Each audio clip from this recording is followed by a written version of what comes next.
A king, a terrifying act of hate, and a move so quiet, so unexpected, it's sending shockwaves through a community that just faced the unthinkable. You're about to see how one man's quiet decision in the dead of night is being called the ultimate act of defiance. But here's the part that nobody is talking about.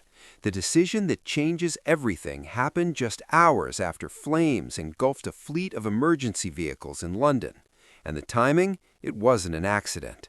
So what did King Charles do that has a room of 1,200 people standing to their feet? And why is this being called the most powerful message of unity we've seen in years? Let's get into it. According to reports coming out of the UK, this isn't just a story about a royal title or a ceremonial gesture. This is a story about what happens when a monarch looks at a rising tide of division and says, "Not on my watch." It all started on a Monday that was supposed to be like any other in the quiet streets of Golders Green, North London. But then, in the early hours, something happened that shook the entire nation. 4 ambulances, not just any ambulances, but vehicles operated by Hatzolah, a Jewish emergency service that has been saving lives for decades, were targeted in what authorities are calling a vicious arson attack. Now, let's pause for a second and think about what that actually means. We're not talking about property damage. We're talking about an attack on a group of people who dedicate their lives to helping others. The irony is almost too painful to articulate. People who rush toward danger to save lives were targeted by hate. It's the kind of act that makes you question where we're heading as a society. But it's what happened in the aftermath that is rewriting the narrative. Because while the smoke was still clearing, something was already in motion. Now here's where the story takes a turn that nobody saw coming. As the community reeled from this horrific incident, a charity dinner was taking place. This wasn't just any dinner, it was the annual event for the Community Security Trust, the CST, which is basically the organization that protects Jewish communities across the UK. The room was packed with 1,200 people, including politicians from both sides of the aisle, community leaders, and ordinary people who were frankly terrified about what this attack meant for their future. And then the announcement came. According to reports, Lord Finkelstein, a trustee of the CST, stepped up to the microphone. The mood in the room was heavy, understandably so. People were wondering, who stands with us? Who actually has our back? And then he dropped a bombshell that, according to witnesses, transformed the entire atmosphere in an instant. He revealed that King Charles had quietly, without any fanfare or press release, become the new patron of the Community Security Trust. Let's unpack what that actually means, because if you're anything like me, you might be thinking, okay, a royal patron, that's nice, but this is so much bigger than a title on a letterhead.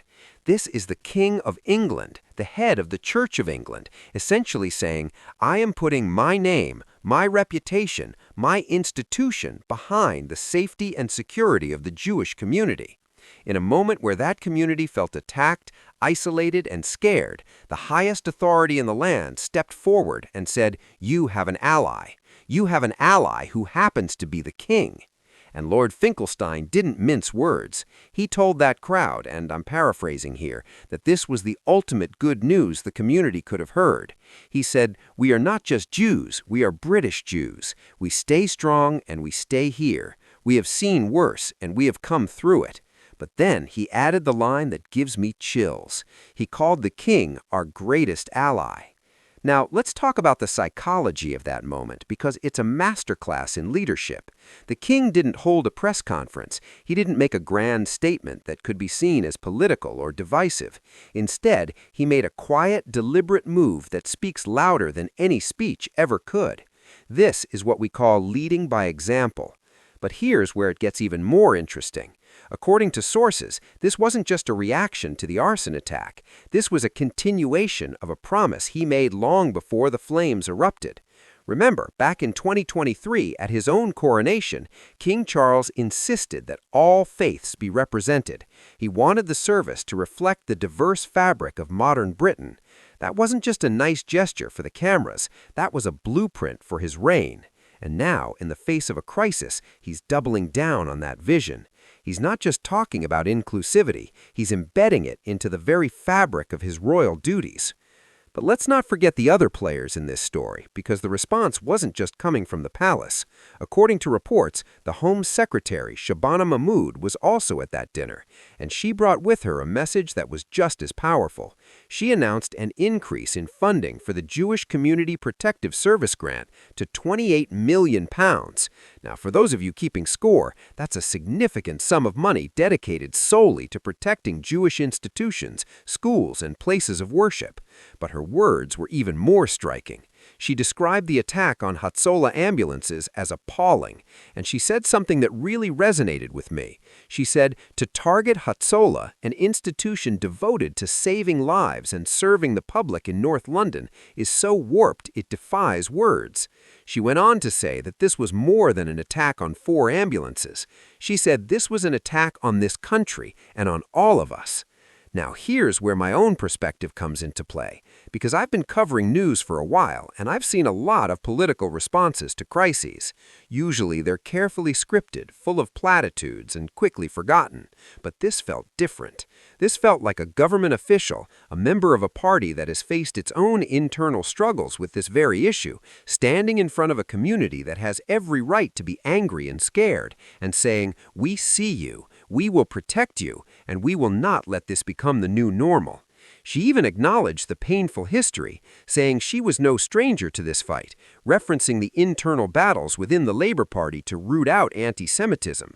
That kind of honesty is rare in politics, and in a room full of people who have been let down before, it must have landed like a thunderclap. But let's circle back to the king for a moment, because I think this is where the story has its deepest resonance. According to reports, King Charles has long affirmed his wish to be inclusive of all faiths. This isn't a new position for him. He's been talking about interfaith dialogue for decades, long before it was politically fashionable. But there's something about this moment that feels different. The attack in Golders Green wasn't just a crime, it was a statement. It was an attempt to instill fear, to drive a community inward, to make them question whether they belong. And the king's response, in its quiet, dignified way, is the ultimate counterstatement. It says, "You belong here. You belong so much that the crown itself will stand beside you." And can we talk about the irony for a second? The king, who is often portrayed in the media as a bit of a traditionalist, a man of old customs, is actually using his position in the most modern way possible. He's using the immense soft power of the monarchy to send a message of unity without ever saying a word about politics. It's a reminder that the monarchy, when it's done right, can be a unifier, not a divider. And let's be honest, in a world that seems to be tearing itself apart along every possible fault line, seeing a leader use their platform to build bridges rather than walls is refreshing. It's the kind of leadership we say we want, but rarely get to see in action. Now, I want to talk about the response from the community, because that's the part that gives me hope. Lord Finkelstein's words at that dinner were defiant. He told the crowd, "We are going to stay strong because we have each other, and we have allies." That word, allies, is crucial, because for a community that has faced persecution for millennia, the difference between surviving and thriving often comes down to whether they have allies in power. And on that night, in that room, with the king's announcement and the Home Secretary's pledge, they knew they had allies.